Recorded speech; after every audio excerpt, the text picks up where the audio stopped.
Good afternoon and welcome to Boardswell's Board Strategies Leadership Summit.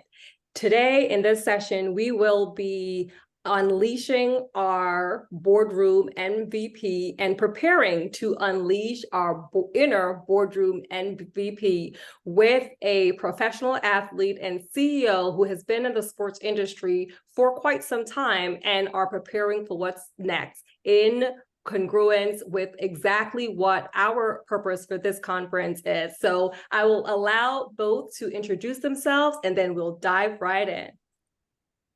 Kelvin, take us away. Well, I was going to hand it off to Eli. That's the history maker right there. He goes Go first. for it, Eli. Thanks. You're far too kind. Good day, folks, wherever you are. I'm Eli Kamekpour, currently the CEO of Mitchell & Ness. Prior to Mitchell & Ness, I spent about the last 5 years at Nike, both as a CFO and as an operator. My career in a nutshell encompasses over 20 years of strategic finance and general management experience spanning multiple industries. Where I've really honed my sweet spot is a bit of that intersection of what I call strategic finance. I describe myself as a business person who happens to know a lot about finance and strategy, because I believe today's leaders and executives have to bring a well-balanced portfolio of operational, strategic, and also business skills to the table. So hopefully you get to learn more about my background as we go along. So I'll keep it a bit brief and pass it over to the esteemed Kelvin. Good evening, good morning. Kelvin Beacham, 12-year NFL veteran, currently playing for the Arizona Cardinals. Have been investing my own personal capital for the last 6 years. I've interned at Kleiner Perkins, Thrive Capital, Silver Lake, Next Legacy now, which is a fund of funds over the last 6 years. Have invested in, sports entertainment, which is kind of what I do in my day job, but also things in and outside of the sports realm, data infrastructure, fintech infrastructure. And I started to spend time being an advisor and transitioning to board. So excited to be a part of this conversation and excited to share the little knowledge that I have at this point. Sure. And our discussion today will be around the boardroom fundamentals, the go-to-market strategy, networking visibility, opportunities, interviewing for a board seat, and so forth. And so we're going to start off by saying and asking the general question is, why even serve on a board? I think what's fascinating is the opportunity to be strategic and to be thoughtful in how you're actually impacting the bottom line of a board. And the learnings that I've been able to embark upon within this journey is really that. It's being able to understand what's going on within, audit, what's going on within comms, what's going on within NomGov, and understanding how those things play a role in the development of these companies, whether it be a public or a private. I've spent more time with private companies than public companies, but it's the same thing. How do you find a way to increase the overall, market value and share price for the shareholders, and find a way to ultimately get this company to the point where it's, a public company ready to be, public or being bought by a private equity firm.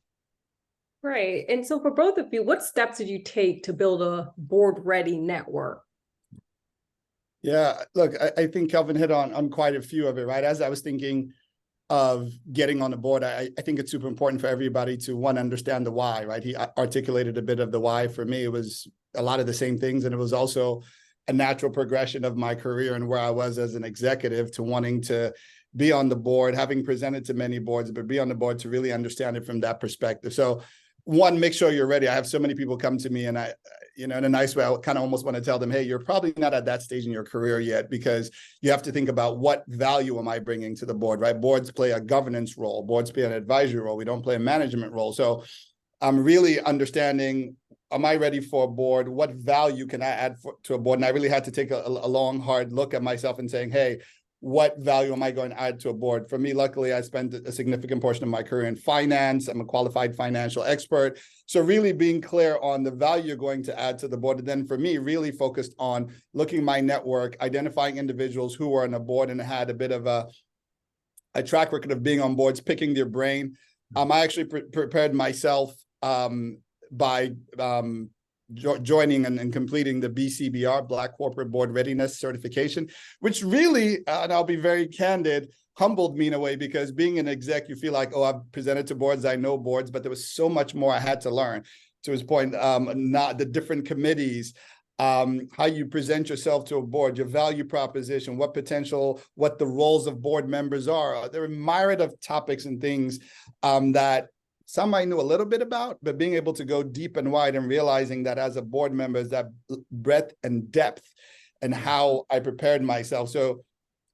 So taking stock, understanding what the requirements of a board member are, looking to my network to really tap into those who are on boards. And then for me, the extra step of going through an organization like BCBR, which not only helped prepare me, but also was able to position us by putting us in front of potential organizations, be they PE firms or publicly traded or private companies, that were looking for not just board members because we're diverse board members because we know we're equally good, but candidly, a pool of board members who are qualified to come in and add value as thought partners. Sorry, it's a bit. No. He's on point. No, sure. So yeah, Calvin, what Eli touched on was, the partnerships and the various PE firms, other partners and so forth. They're proud to be a partner as well. And so of that program and advisor. So please share a bit about your experience as an advisor, limited partner, entrepreneur in residence throughout the venture and finance ecosystems that, Eli just touched on. I think they serve a role in being able to bring credibility to what you're trying to build ultimately. And for me, being an athlete, is how do I continue to find ways to hone some of those skills that are necessary for me to be taken seriously. And then once I'm taken seriously, to actually bring value to these companies, whether it be an advisor, whether it be an LP, a limited partner, whether it be an entrepreneur in residence, anywhere that I happen to plant my flag, am I actually adding value to what that firm is doing, what that company is doing? And again, can I actually be able to take a company that's worth $1 and make it worth $5? Like, it's that simple. So it's thinking critically about and strategically about how are you doing that? How are you doing it tactically? How do you use your network to be able to build that? And then, yes, I do have cheat codes being a professional athlete, and we do have access that is different. But how do you use that access? It's one thing to have the access, but how do you use that access? And I was a part of BCBR as well. And that was something that I was, somewhat humbled by, being the youngest person in the program, but also being somebody that didn't come from the corporate world and had to figure out, well, how do I utilize the resources that I do have to be able to add value to these companies and add value to the ecosystem that I happen to be a part of. That's great. And just a follow on, Eli, so what have the roles that taught you, and how have they contributed to the skill sets of being a future board member, and what skill sets are vital in board membership? We'd like for both of you to answer that question, because future board membership is very vital in this process and the skill sets. You mentioned, you touched on these skill sets that you thought you had, but then the programs really, really awakened you to, maybe I should really check whether I'm ready for this. Yeah, no, I think it's a great question. The way I think about it is the reason, people are recruited to be on boards, or you play a board role, and to Kelvin's point, adding value is having perspective and a point of view.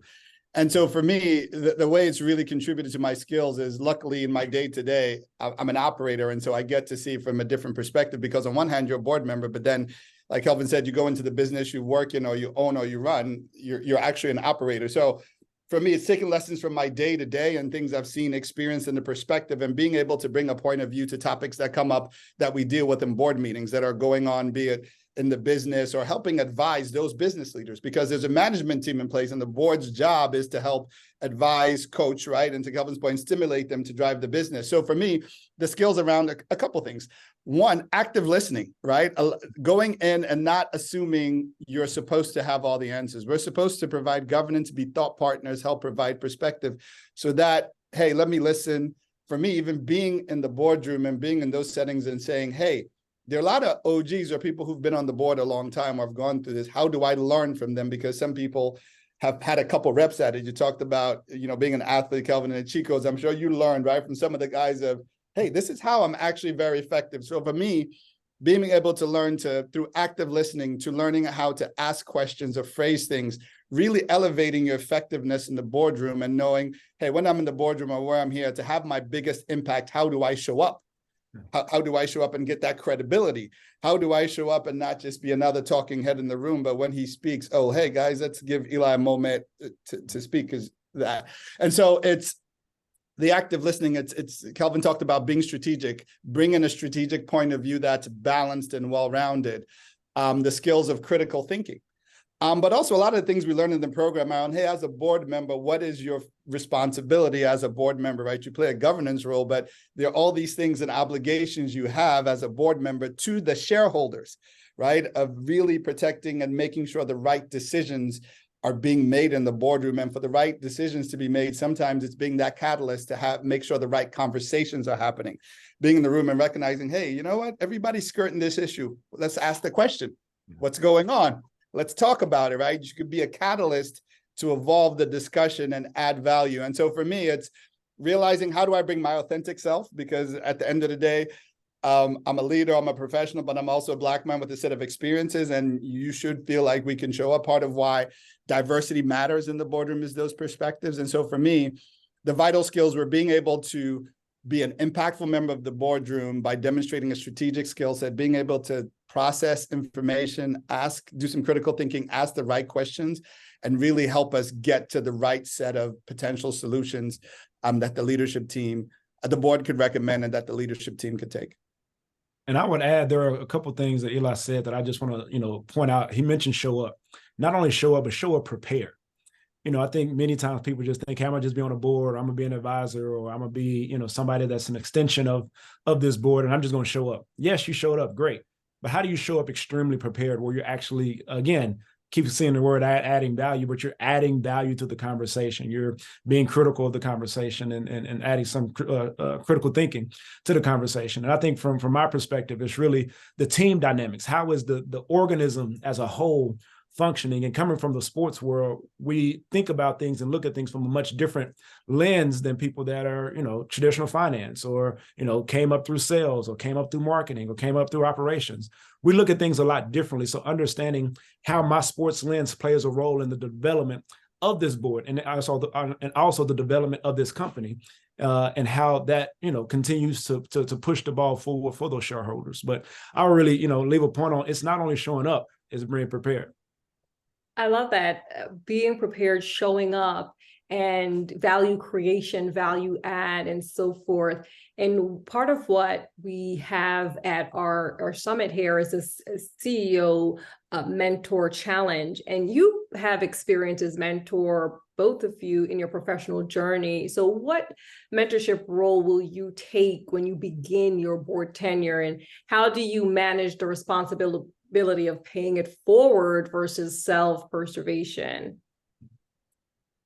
You want to go first on this one, Kelvin? The thing is somebody opened a door for me. I need to make sure that I open a door for somebody else. And something so simple as I was a part of BCBR early on, and I made sure that I got somebody else into BCBR. And I wanted to make sure that that person was ensuring that the door was open for somebody else. So it's not this crab mentality that you can take. It's how do we elevate each other? How do you climb this ladder, and how do you make sure that you're, giving a hand for somebody else to climb that ladder with you? So this is not a dog-eat-dog world. It's being able to open the door and then make sure that door stays open for many, many others. But again, it's also making sure once you get to the table and you're there in that room, that you do a really good job so folks feel comfortable utilizing your network.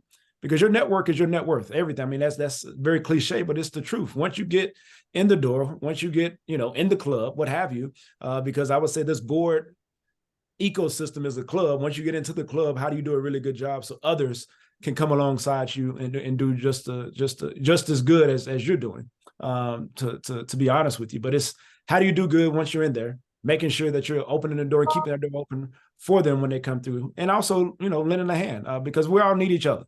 Honestly. And I'm an outsider, coming into the corporate world. So it's been many people, both in the sports world and outside the sports world, that have, lent me a hand to get in the door. And I got to make sure that I do a really good job. But also, how do I prepare some of those younger folks behind me, especially those that are coming from my ecosystem, to be ready to be in this board role and be in these board ecosystems.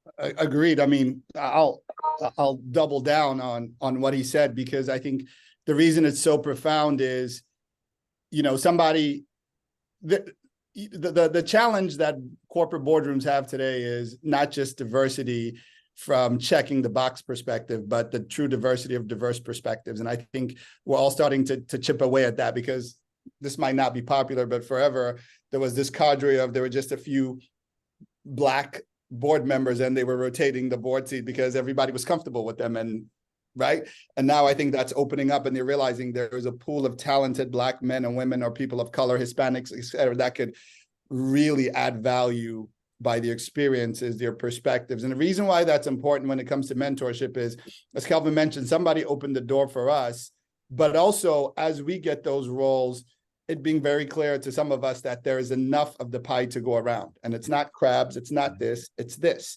Because the mentorship, to his point, manifests itself in representation matters. And so those of us who get in the room doing a good job so people get comfortable, so another person has an opportunity, but representation mattering, so somebody could see, Kelvin can see myself, could see the myriad of people and say, I too can be a board member.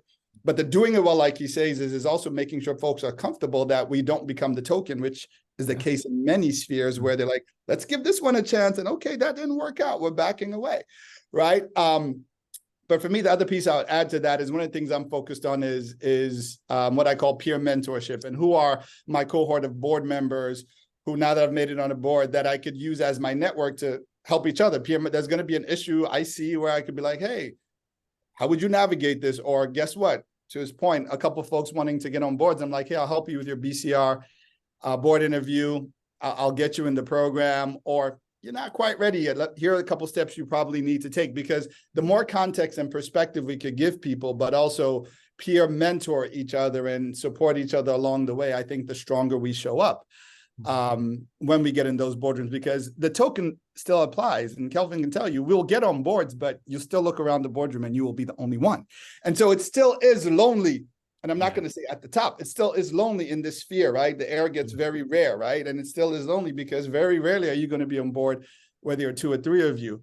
And so just being able to me, to be a peer board member to somebody else, mentor, and really create that network where we could rely on each other. It's all about understanding the rules to the game. What we have to do as people of color is leverage that and play the game according to the rules, and even better once we know the rules. Sure. And the data shows that when you have 3 or more diverse members in a boardroom, that's when change really occurs. It's not when you have the token member. So thank you for that, and how you're navigating that, the mentorship aspect. Kelvin, as an athlete, where did your desire for corporate board placement begin? Who do you look up, within this similar transition? Yeah, I mean, I think there are a number of players that have transitioned well. I look at Larry Fitzgerald, who's, 17-year career, probably one of the greatest receivers of all time, now is on the board. You look at Ndamukong Suh is on the board. Drew Brees is on the board. Curtis Martin is on the board. Clyde Drexler is on the board. I mean, there have been so many athletes that have taken this transition of going from, hey, I've played the game to now board service. But I think as you continue to grow as somebody within the business world, period, you realize that's another way to make impact, and make impact in a very strategic way, in a very impactful way. It's one thing to deploy your own capital. It's one thing to use your mind. And I think for me, that's really what I find to be interesting, is I get to use my mind to impact an organization, not my dollar, which is great, not my capital, which is great, but my mind is being used. And from an athlete's perspective, that's not something that people value, is our mind. We're sophisticated enough to walk into these rooms and be able to handle some of these complex issues just as well as anybody. Now, we may not be able to understand all the jargon to start, but give us some time, we'll figure it out. And for me, to the journey into understanding how to be on a board was realizing that I want my mind to be valued. And when you're spending time within this board ecosystem, it's your mind that people really want to tap in on. It's the network that people really want to tap in on. And I think for athletes, we've been able to start thinking through how to be sophisticated in our thinking and our methodology to put ourselves in those positions. Great. And Eli, how would you look at public company versus public persona? Can you talk about the responsibility of aligning personal brands with the reputation and expectations of a boardroom? What is required and how do you uphold those standards? Yeah, it's an age-old question. It's a fascinating one. And I'll give you my opinion, but it's an opinion of one. I think the interesting thing about public company versus public persona, and I even went through this, public company, obviously publicly traded, you have a ton of shareholders, just like every company you have as a board member, you have a governance role, but you're a representative of the company. And I think even for me, when I became a public company board member, it actually started when I became a public company exec and officer of the company, you realize you have to move differently, right? And not saying you have to neuter yourself or you don't have to show up authentically, but you get to a point where we talk about in the culture about leveling up or clicking up. For me, it basically became, hey, I'm part of this company that's publicly traded. I play a role as a leader in the organization, not de facto, but being on the board. As such, my actions can be detrimental. And so I need to understand how I move, how I conduct myself, the things I say. And even, again, when you say certain things, making sure it's reflective as, hey, this is my personal opinion versus me speaking on the official capacity of the organization. But even more importantly, in today's 24-hour news cycle or world where, candidly, there's no privacy, really being cognizant of aware, this goes back to us talking about showing up. If I choose to be a board member, if I choose to put myself in certain situations, certain levels of visibility and understanding how to conduct myself to reflect best on me and the organization. Because at the end of the day, I'm a representative of the organization. It's funny, I'm not going to name the organization, but there was somebody who was a spokesperson for some organization and they ended up parting ways. And I was talking to one of the executives and he was like, hey, the reality was they were our spokesperson. And it just dawned on me, right? That individual, they were compensating, everybody was whatever, but you represent that entity. So conducting yourself is really important because, hey, when you become an executive, or Kelvin will tell you, there's a difference. You probably, when you were a college athlete versus your pro athlete versus your star pro athlete versus your star pro athlete who has business ventures. Yeah. You evolved along the way. And I think sometimes people resist it. But to me, it's the growth of evolution of, if I want to play in this realm with whatever, then my persona has to grow to match it, right? I might mess this up. I'm religious, but not as some. But when I was a child, I behaved like a child, right? Now I'm a man. Analogy there. So when you click into certain realms and spheres, there's a certain accountability that comes with it as a board member. Again, BCBR, you learn all these things. It's not telling you how to comport yourself, but I have an accountability and responsibility as, again, a board member. It's not taken lightly of that. So for me, and that's why it's important you join the right board. Where you can align your personal brand with the reputation of the organization. I'll give you an example. I wouldn't go sit on the board of a tobacco company, nothing against whatever, but this is that alignment of brands and whatever. So you have to, I believe, one, be prepared to be on a board, but two, part of the beauty of going through the BCBR process of some of these was got to talk to organizations. You really get to see, am I a fit for this company and their culture? But second level, am I a fit for the culture of the board? And do I feel like I could show up and conduct my duty as a board member without feeling neutered, stifled, et cetera, but really be able to spread my wings and grow in it? So it's a great question. What is required? I think there's a certain level of self-reflection and self-governance that's required when, I'll use a perfect example. We all probably deal with it. You probably might be friends, you get to certain places and like, you know what, I'm going home. I don't need this. I call it problems I don't need. Where you still regulate. Kelvin's laughing, right? You're just looking at like, nah, I'm good. And so being cognizant of the decisions you make, recognizing the world we live in is a 24-hour news cycle, recognizing that you hold yourself to a higher standard because you've chosen to be aligned with this brand and represent their best interests. And by doing so, are representing your best interest and recognizing how to show up. Sorry, that was a bit long-winded, but it's a nuanced one. Thank you both. we are at time. Thank you for this great discussion, and we look forward to our in-person portion of this program. And thanks again for your time and energy.